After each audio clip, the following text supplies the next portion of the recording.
Welcome to Zavvy.co, network featuring the latest news and information in the spirits industry.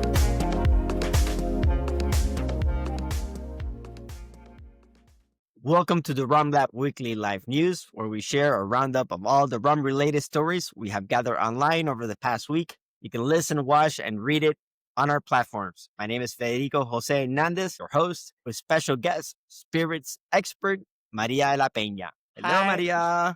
Today is October 22nd, 2025, so let's get started. Article number 1, producers spring into action against climate change. And this is from the Spirit Business. The article explores how the climate crisis is forcing rum producers to adapt sustainable practice to secure the future of sugarcane and molasses supply.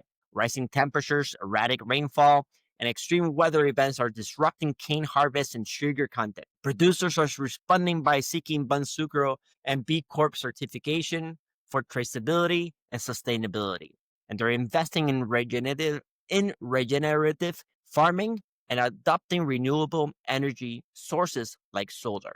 This shift is already impacting aging conditions in the Caribbean, where increased angel share has been noted. So, moving on to Ponche Cuba Rum Liqueurs, and they unveil a new packaging. This is from Fred Minnick, and he says that Ponche Cuba, the Caribbean rum cream liqueur established in 1942 and crafted at Mount Gay Distilleries in Barbados, has unveiled a refreshed packaging. The original recipe remains unchanged, and the new design focuses on sustainability and the new label embracing a more modern Caribbean identity. The rollout begins in the Caribbean this month, and it's scheduled for November 25 in the U.S. Perfect.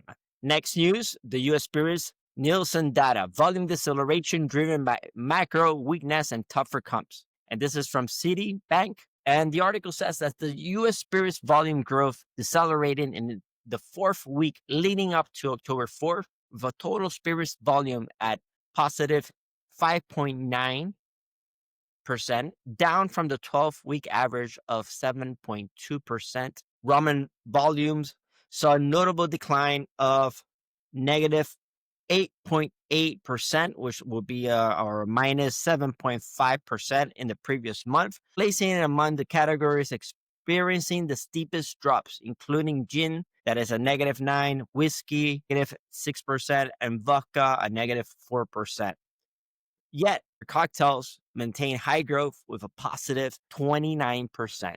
So, the top 10 spirits launches in September 2025. This is from the Spirits Business, and the article provides a roundup of the top spirits launches in September 25, featuring one notable rum launch, Dubby Shares, released its Legacy Edition. The list also includes new launches in gin, tequila, whiskey, and RTDs such as Malibu and Dole RTD collaboration and Tequila Espresso Martini. Interesting. All right. And then for those celebrating the Halloween, Bacardi gets into the Halloween spirits. This is from the Spirits Business. When Bacardi's launching its 2025 Halloween programming centered around a limited edition glow in the dark bottle of Bacardi Superior white rum featuring a spooky skeleton. Highlights include a massive takeover of the Spheres in Las Vegas. In other news, we see that Dropworks breaks a crowdfunding target. This is also by the Spirits Business. And it says that the English rum distillery Dropworks has successfully closed its first crowdfunding campaign, in over $500,000 from 295 investors on the Crowdcube platform, exceeding its original target.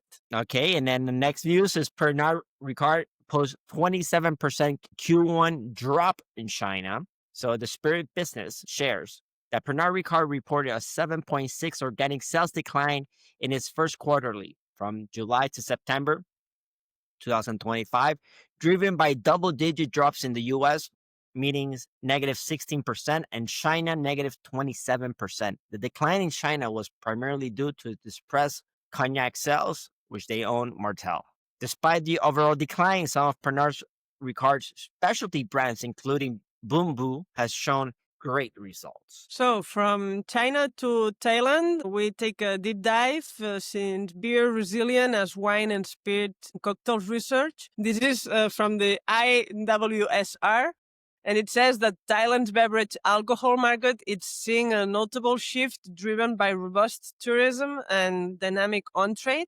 While local beer remains dominant, the market is turning away from whiskey and increasingly embracing wine and cocktails. This cocktail culture is benefiting white spirits, including tequila, rum, vodka, and gin, which are becoming crowd favorites, with the total beverage alcohol volumes rose in 2024. U.S. Spirits depremiumization tracker as of October 2025. This is by Jeffries. And the brief is that the U.S. distilled spirits market continued to grow below its long-term trend, with industry value down approximately 4% in the fourth week to October 4th.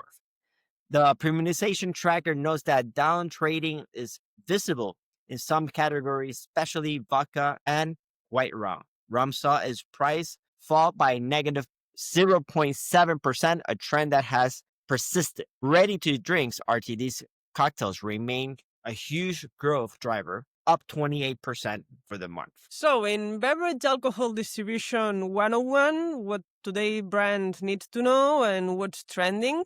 This is by Park Street University, and it says that in an overview of an episode of Park Street Insider podcast, which provides a deep dive into the complex and evolving US three-tier beverage alcohol distribution system. The conversation breaks down the nuts and bolts of the system, different distribution types, and emerging partnership models. The core message for beverage supplies is the critical need to understand distribution's past, present, and future to navigate consolidation trends and position for successful scaling and long-term growth in today's market. Excellent.